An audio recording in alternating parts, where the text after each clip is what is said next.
The last time we got together to do this podcast, we really bummed ourselves out. Who would have thought making a podcast exclusively about death could be a bummer? Turns out that makeup isn't necessarily the lighthearted topic it initially appears to be, since there's little oversight in the cosmetics industry today. Yeah. Now, reincarnation, on the other hand, can only be delightful and lighthearted whimsy, no? Nothing screams lighthearted whimsy like a death podcast. That's what our listeners are here for sure. That's the kind of whimsy I like.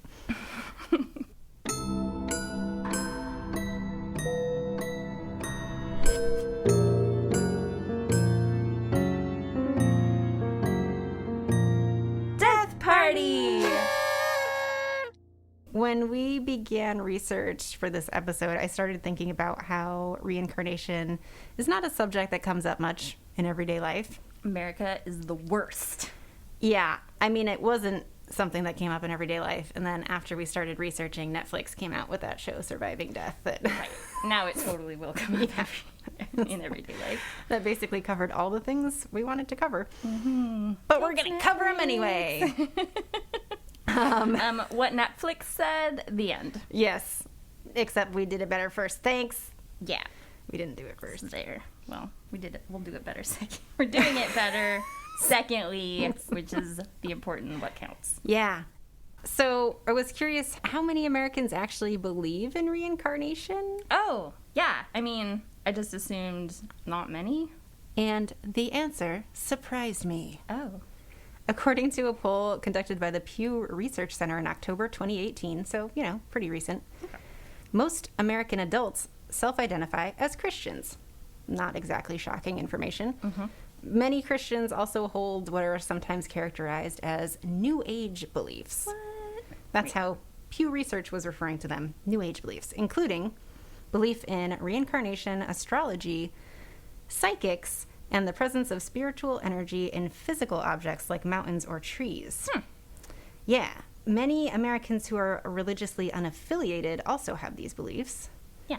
So overall, roughly 6 in 10 American adults accept at least one of these New Age beliefs. Whoa, really? Well, how about that? Yeah. So, where the are you people when I want to talk about astrology? Yeah. I swear, Americans are all, live free or die. Yeah. Don't be a sheep. Yeah. Think for yourself. Yeah. Until you start going on about the alignment of the stars at your time of birth, coinciding with your personality. And then, all of a sudden, everyone's upholding the status quo. Yeah. Yeah. Oh, the things people will tell professional researchers for money, but not say to their casual acquaintances. This is my number one complaint about small talk. I'm always like, hey, I'm Faye. What's your stance on poltergeist possession? And then we're either best friends or we both pretend to take a phone call and delete each other from our contacts list. I like how your, hey, I'm Faye, was a surprisingly baritone. Hey, I'm... How's it go? I just lead with masculinity. I like to intimidate people when I meet them. And then later I just have the voice of an 8-year-old. So it's pretty great. So you start off with a misrepresentation and you see exactly where it leads. Yeah. 4 in 10 believe in psychics, and so 4 in 10 Americans believe in psychics, and that spiritual energy can be found in physical objects. Thank you, Pixar. Yeah, we'll get back to that. Well, somewhat smaller shares of Americans express belief in reincarnation, which is 33%. And astrology, which is 29%. So, more people believe in reincarnation than astrology? Yes! I mean, that's okay. I love that. I want to talk to that 4% of people who are like, astrology, no. Reincarnation, definitely. Yeah. That's kind of me. Not that I don't believe in astrology, but I'm just sort of like, oh, it seems like a lot of work. There's math and angles and all kinds of it's too complicated. So I'm just whatever, not dealing with that. But reincarnation, fascinating. Larger shares of women than men subscribe to these beliefs. Because we know what's up. Yeah. Also adults under the age of 65. because we know what's up. Not meaning to brag, but I am younger than 65. Those who have not graduated from college, racial and ethnic minorities, and Democrats. So that's really interesting because Democrats, nope. Combined hypocrites and Democrats. Democrats?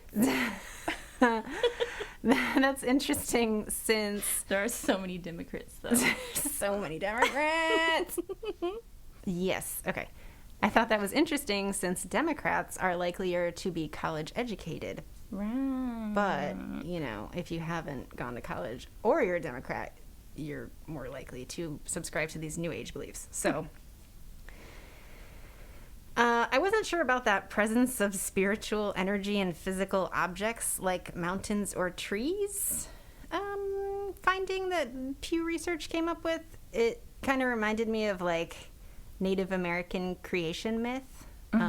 There's one story, a creation story, that credits the tree of life with having given life to all living things in the world.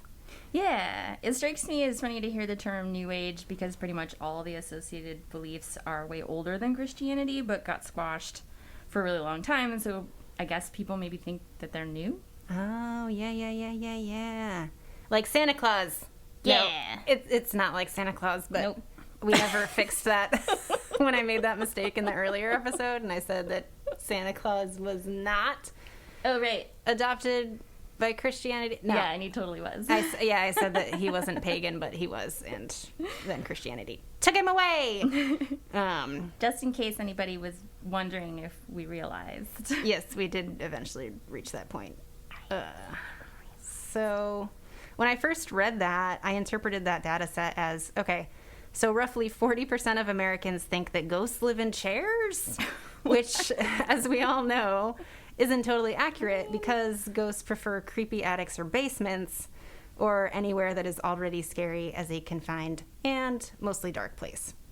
That would cover poltergeist activity too, though, right? Like, help me out. I'm really stuck on the interpretation that 40% of Americans think a ghost lives in my closet, but there has to be another way to read that data. I think you had it right the first time. I mean, Okay. I'm 100% sure there is a ghost in your closet. Does your bedroom have a closet? Yes. Yeah, it's that one. No. To my understanding, the spiritual energy and objects concept, it's more like believing that things have an energy to them. I'm sure it varies with the person, but for example, crystals containing various forms of healing energy or trees having their own consciousness of sorts, less like your vibrator is going to fly around in the middle of the night opening all your kitchen cupboards. But also, ghosts definitely live in chairs, specifically rocking chairs. Wait, why? Do you have a haunted rocking chair in your house? You or think I would something? let a rocking chair into my house? Oh, Unbelievable. I've never met a rocking chair that I liked. Exactly. It's actually a really weird coincidence because after I was thinking about this, and I was like, rocking chairs, for sure, haunted. I listened to a different podcast, and they were talking about hauntings, and at some point, they were like, yeah, the perfect way to invite a ghost into your house is to have a rocking chair around. And I was like, oh my God! Everybody knows. It's a thing.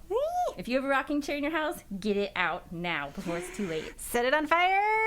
Set it on fire, but not inside your house. Not inside your house. Take it outside of your house first. Take it to a big empty field that's not full of dry grass for Right. crying out loud. And it's nowhere near California because that's a whole thing. Fucking don't do it during wildfire season. Don't do it after a drought.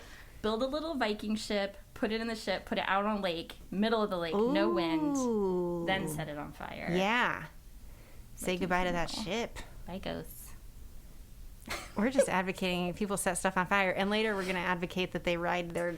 We are joking. Pets. We are not liable for you setting your house or anything else on fire to get the ghosts out. Look, firemen are going to be pissed at us. Fire persons. They're going to be pissed. I mean, not if we save them from a haunting by informing them about their chairs. Oh, that's true. So, Hey, listen, longtime firefighter, would you rather have a ghost in your rocking chair? Or would you rather be going after somebody who doesn't know how to set fires and telling them to stop? Exactly. You choose. Do you want your house to burn down or do you want your kids to be possessed forever? Yeah. You're welcome. That shit doesn't go away. Nope. The ghost doesn't just get bored and be like, I guess I'll spend another few hundred years not doing that. No. When I first started researching reincarnation, a couple of American psychiatrists who have published books on the subject came up. Mm-hmm. Then Netflix found them real fast. The first... Damn it! Get off our jock, Netflix. Yeah, well, that's how we know we're onto something special. Are we timely? We're We're relevant? A little bit late. A little bit almost relevant. Well, in the way Netflix just churns out shows. That's true. They have a bigger budget than us, I'm gonna They guess. have a much bigger...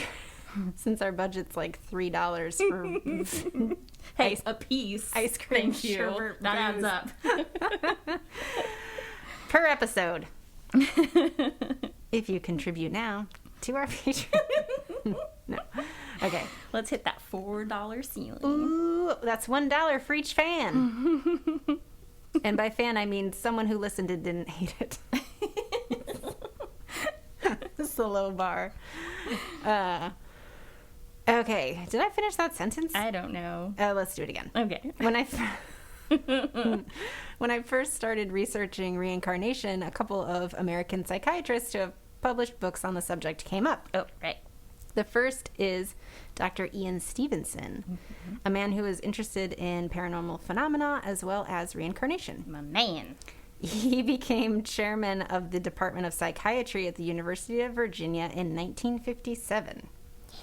In other words, he's not going around in a tinfoil hat to do his grocery shopping. One, I don't make fun of your outfits, and two, if you're fine with the people at Trader Joe's scanning your brain and stealing all your unpatented snack ideas, then so be it. But they aren't getting mine. Oh, just a little teaser. It serves a purpose. What do you... My unpatented... You think I'm going to tell the world here about my snack ideas? That's the perfect way to get them stolen. You get the 2 cookies and you take the Oreo apart and you put some jam in there. And now, chocolate vanilla jam. I don't know. I think that's already a thing. It's probably a thing. I have no snack ideas, as you can tell. That's because you don't go to your Joe's in tinfoil hat and they suck them all out of your brain and use them. And that's why every time you go there and you're like, oh my gosh, I've been wanting this forever. Yeah, because they got it from you. You've been warned, people. Don't. Get your hats on. Leave it in your car. Get your hats on. Get your hats on. With a little tinfoil hat. Don't be left at Trader Joe's without one. Exactly. Stuff one in your console. In your center console. Never leave home without it. I thought that was like an insult. Stuff one in your console. You know what you can do with that one, bud. In your console. Dr. Ian Stevenson was a respected member of the scientific community, even receiving acknowledgement from the Journal of the American Medical Association. Oh. Yeah, an editor there reviewed one of his books, stating, in regard to reincarnation, he has painstakingly and unemotionally collected a detailed series of cases from India, cases in which the evidence is difficult to explain on any other grounds. He has placed on record a large amount of data that cannot be ignored. Yeah, he's like the guy, or one of the guys. In 1967, he founded the Division of Perceptual Studies at the University of Virginia's School of Medicine, DOPS for us professionals. Yeah, we are so professional. I'm a professional. I don't know about you all over there. I'm a professional asshole. If anyone asks. But I can't believe that's a thing. I am so excited. That's an actual real thing. Mm-hmm. Their mission is the scientific empirical investigation of phenomena that suggest that currently accepted scientific assumptions and theories about the nature of mind or consciousness and its relation to matter may be incomplete. Whoa. Say that 3 times fast. So, the science of sciencing why science can't science consciousness. Oh, now I get it. That's my kind of science. Some included areas of study are ESP, poltergeists, Yes. near-death experiences, Yes. out-of-body experiences, Ooh. and claimed memories of past lives. All my favorite things! Your faves. That's it. I quit. I'm Hey. quitting the podcast. No. I'm taking my tinfoil hat with me What? to wherever the hell, Virginia, to study ghosts and dead people. You know, all those f***ing obnoxious live your best life posts on Instagram? Well, Yes. I just realized what that is, and I'm out. No. Virginia, come on. I mean, there's that. Sorry, Do Virginia. you think I could work remotely? All right, what- fine. I'll stay and live my second best life. Second? I mean, I'll take it. That sounds great. I thought you were going to say fifth. In 1977, the Journal of Nervous and Mental Disease, speaking of favorite things, I love nervous and mental diseases. I like how this combines both of our favorite things. Pretty much.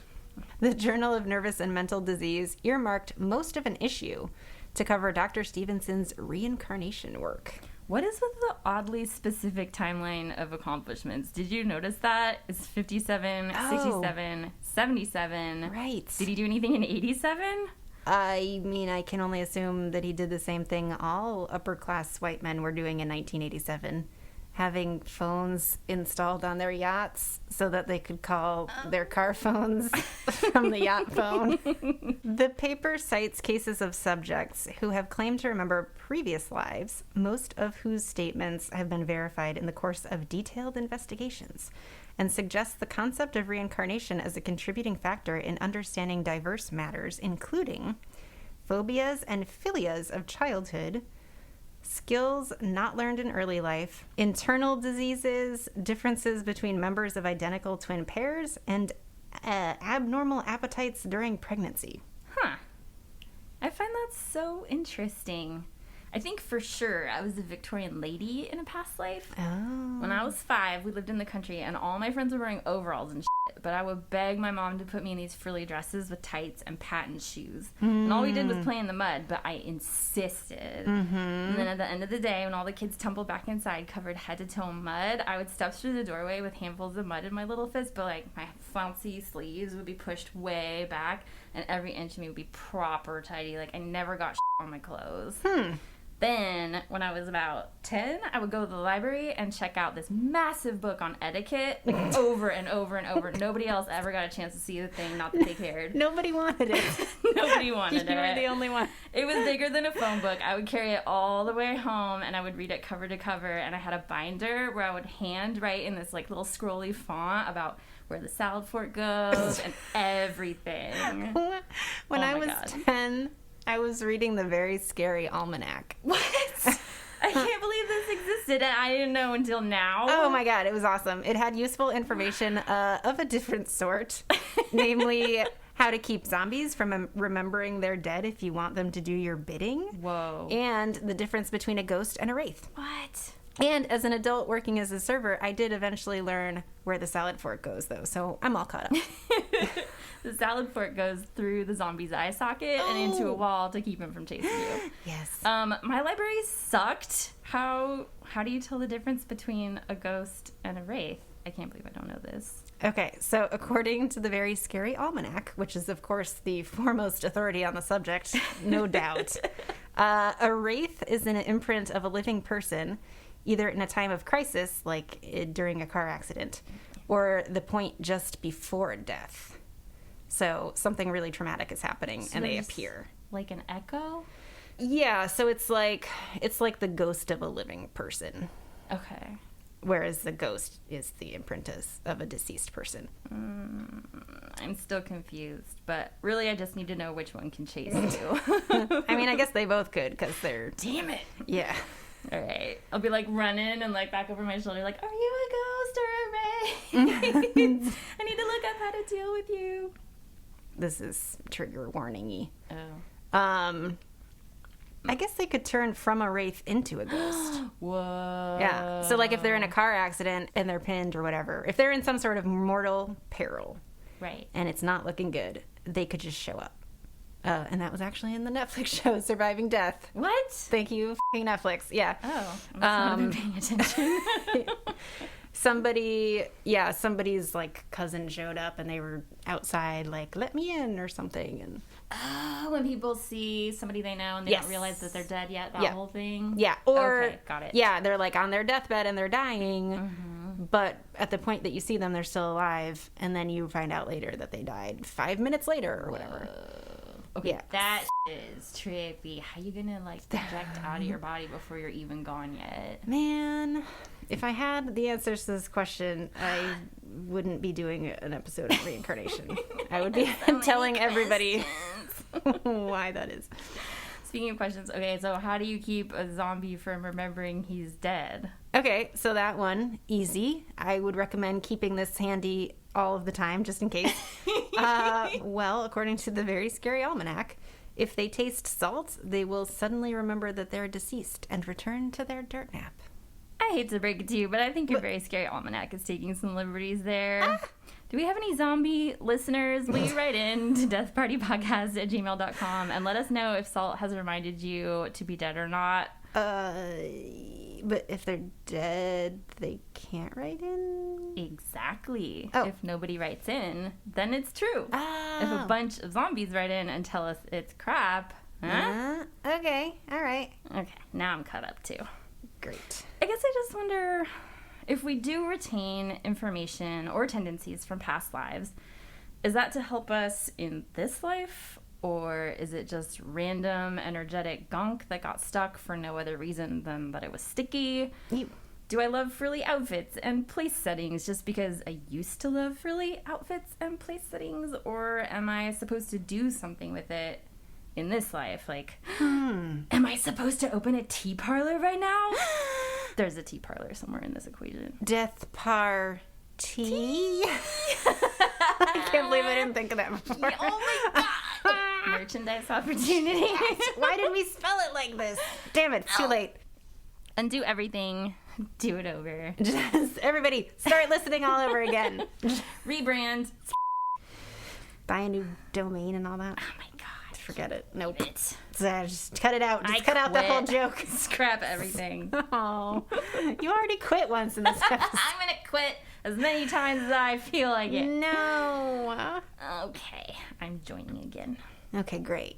I've had, I think, 2 discussions in my adult life that I can recall about reincarnation. Wait, what? Have we not talked about reincarnation yet? I thought we were friends. Oh, okay, 3. But that conversation was really short. God, that was a close call. And one was with an Indian coworker who was an adherent to Hinduism.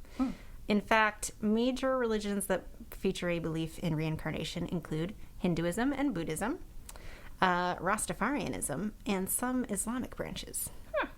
Yeah. Buddhist reincarnation belief is an afterlife belief that one's existence spans through many lifetimes depending on one's karma. So I definitely was, had heard the term karma before, but I guess I didn't really realize what was behind it. So with rebirth, any being has the chance to move to or remain in a higher realm of existence. However, no being can stay indefinitely in the upper realms of existence.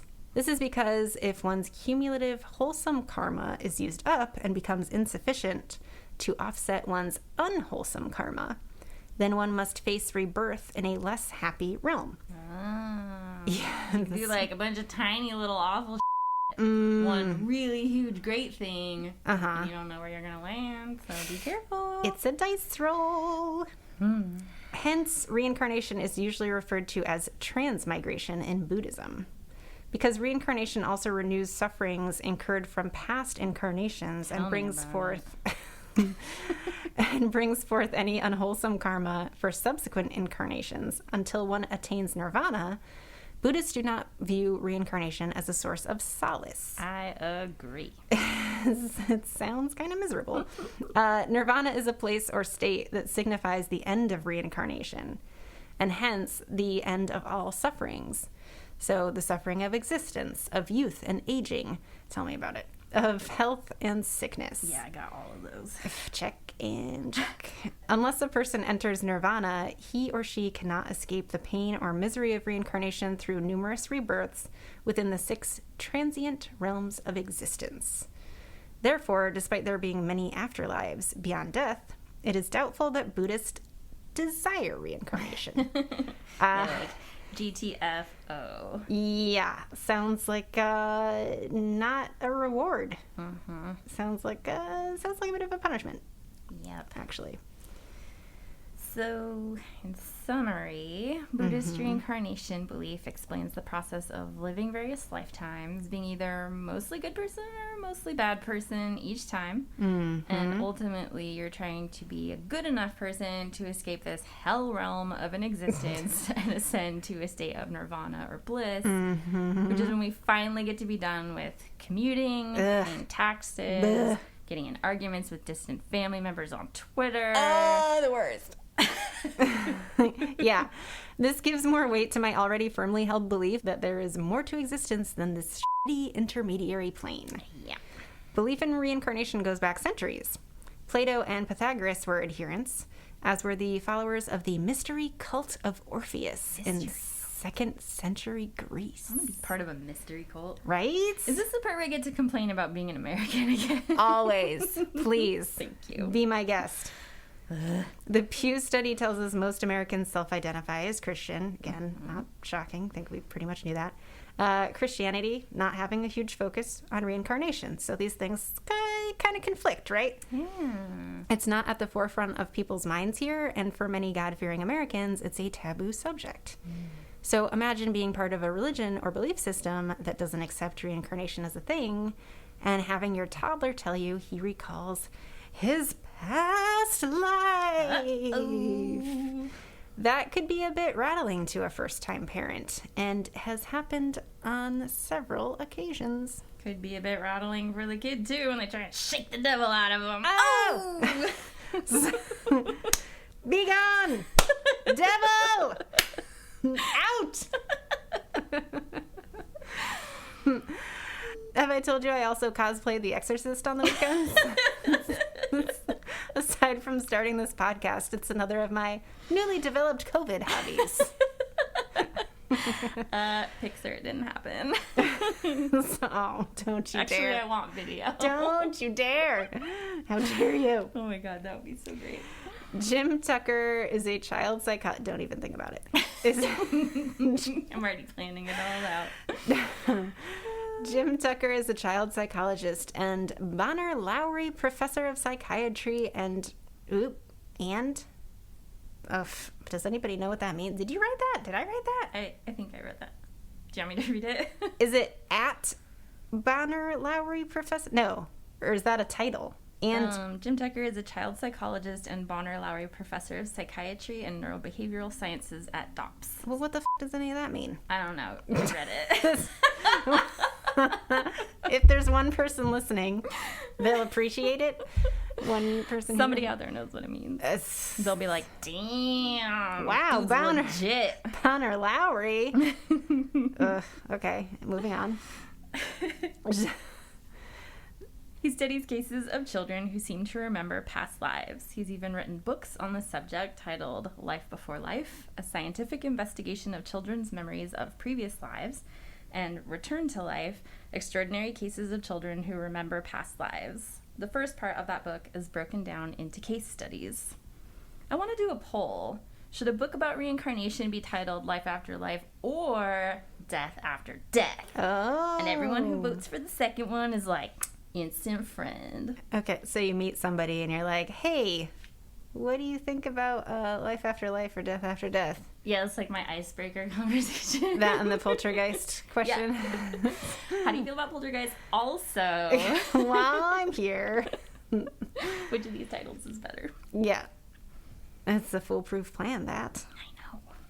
DOPS studies the parapsychological with a scientific approach, praised by believers and non-believers alike. Not that it's like 100% praised, but you know, there's always a critic. The people who matter. Praise it. In an article published in the Journal of Nervous and Mental Disease, which I want to be a poster child of. Do you do centerfolds? You with the title across the top of the rainbow. Co-host. acclaimed American psychiatrist. Your co-host, co-host. Comma, with love, co-host. In an article published in the Journal of Nervous and Mental Disease, acclaimed American psychiatrist Harold Leaf praised Stevenson's approach to data collection, saying, "While I withhold final judgment on the content and conclusions of my friend's study of telepathy, xenoglossy, and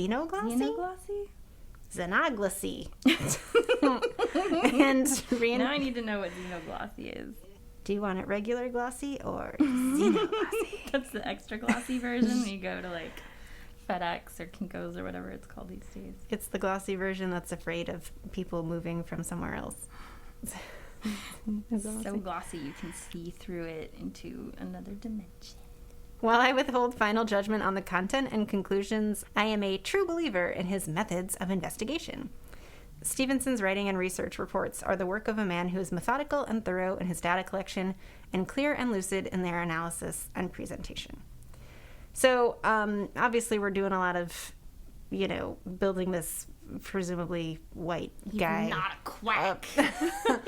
We're trying. Yeah, the point is he's not a quack, but he does have detractors. I saw a little bit where people were saying that he suffers a bit from confirmation bias, and would kind of ignore the research that disproved or weakened his arguments. I don't believe that for a second. Faye's already on the Stevenson train, pulling on that horn, chugging along, wearing that tinfoil conductor's hat.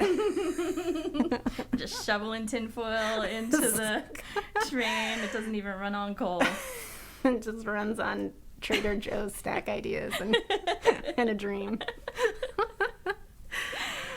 Yeah, so you were saying that there are some people that think that he has confirmation bias. Yes. But he also approaches his work with, he uses a scientific method and he tries to be as neutral as possible, and he tries to make sure that people aren't leading the children or providing them with information that they wouldn't have, or that they haven't had some other kind of experience. So he, looks into things to try and prove or disprove as much as possible, and I think anybody, believers and non-believers, all have confirmation bias, and it's really tricky as a human living a human experience to separate that out from your work and be completely neutral.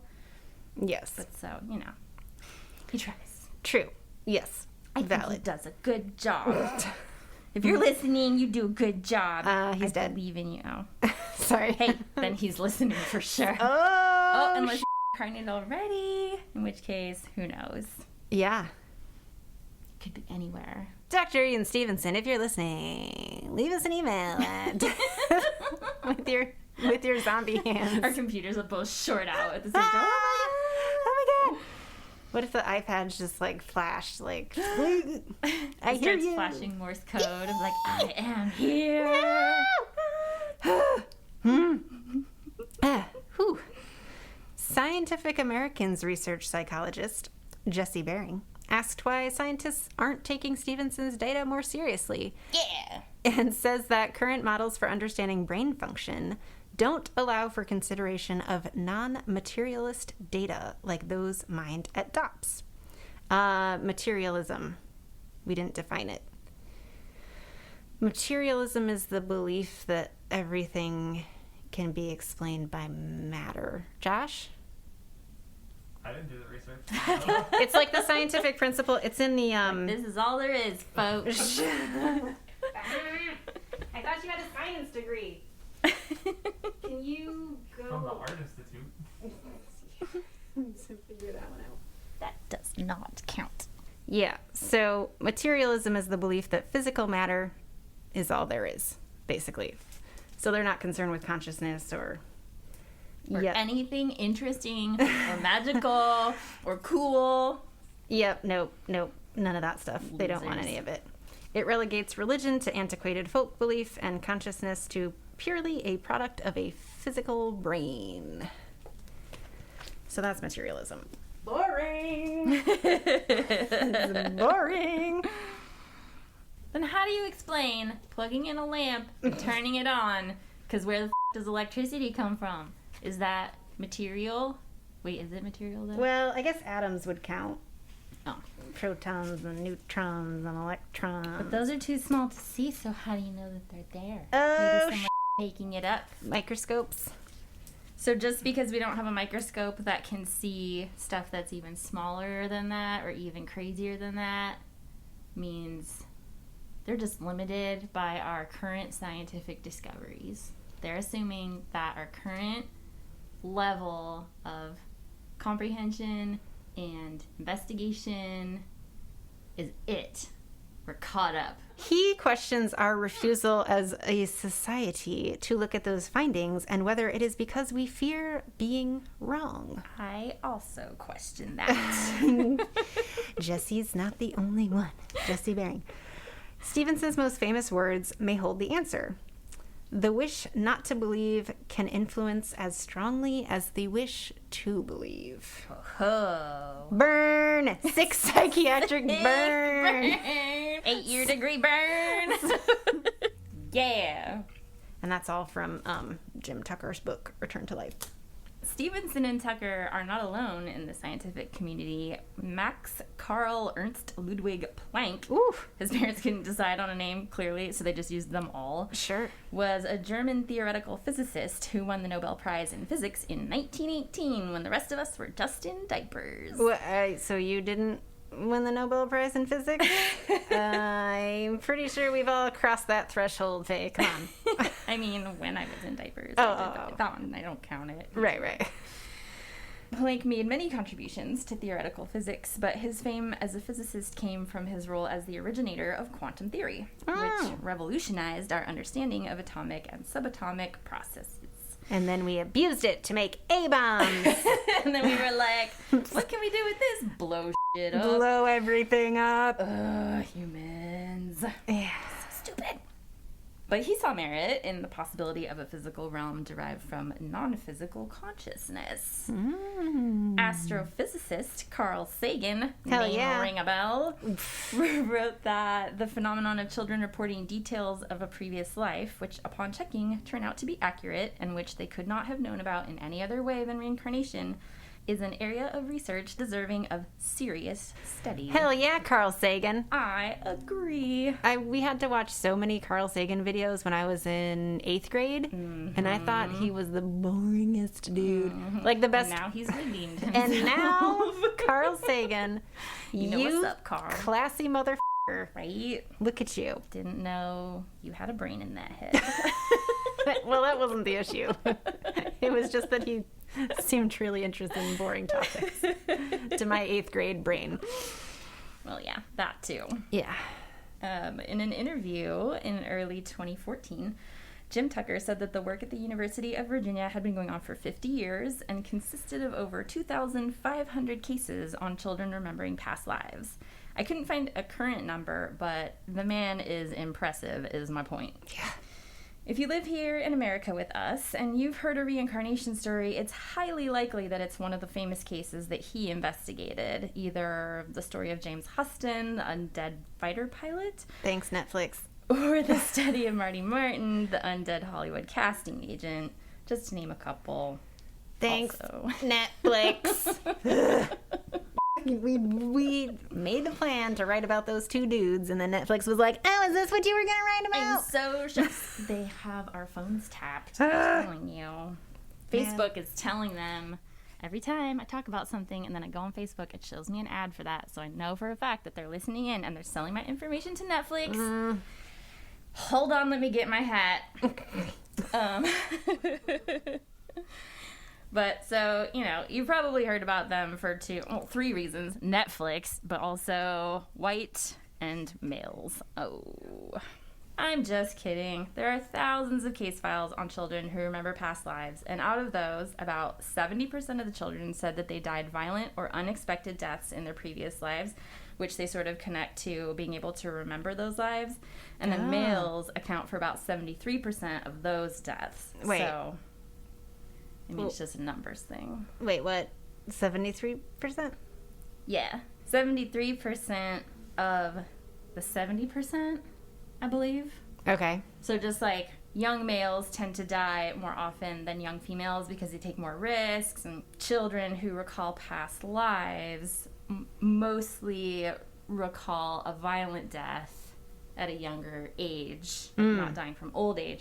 So adding all that up, it's more likely that you're going to come up with a person that reports a past life as a man. It's just a numbers thing. Okay. Women have equal rights and get equal press in this day and age, so that's definitely it. Oh. Right, forgot about that part where we became equal. Yeah. That Kill happened. me now so I can come back as a man and someone will listen. Okay, don't get hysterical, ma'am. I just flip a table and leave. Just, pow.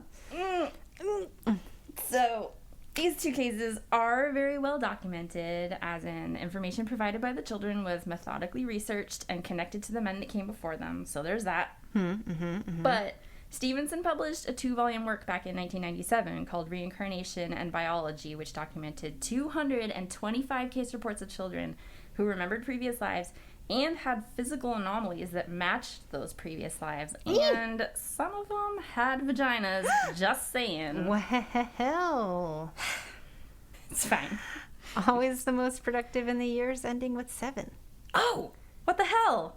That's another year ending in 7. Yes. Okay, do they study numerology at the Division of Perceptual Studies? Because this is getting freaky.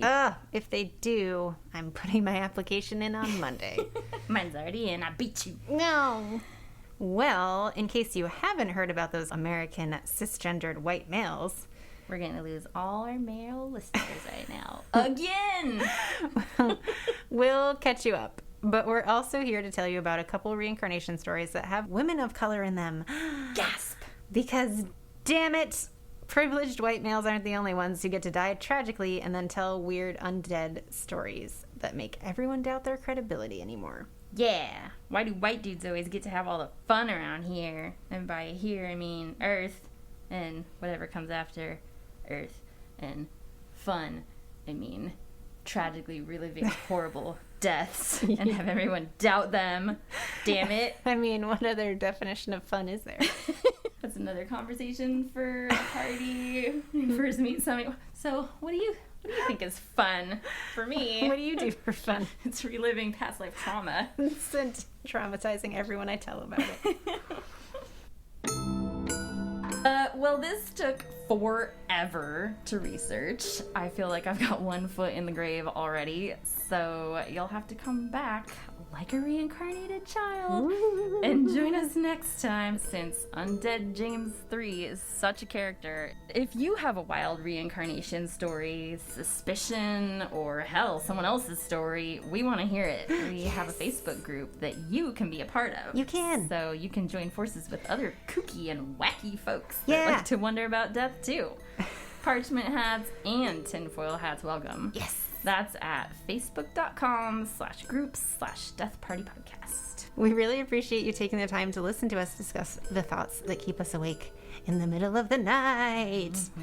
Maybe they keep you awake too, but by coming together in consciousness and spirit, we are stronger together. Like anxious Care Bears. No. If you are dying to tell a friend about us, please do. The more awesome people like you that listen, follow, or give us a good review, the more time we will be able to dedicate to making future episodes. We can be found on Apple Podcasts, Google Podcasts, Spotify, Podbean, and YouTube. And we're working on some other ones. If you have a favorite podcast app and we're not on there, message us at Death Party Podcast on Facebook or Instagram, or Death Party Pod on Twitter, and let us know. You can also email us at deathpartypodcast@gmail.com, and we'll get on there just for you. Because life is hard enough, and death is death harder or easier? Oof. And death is a thing, but together we can make it a party.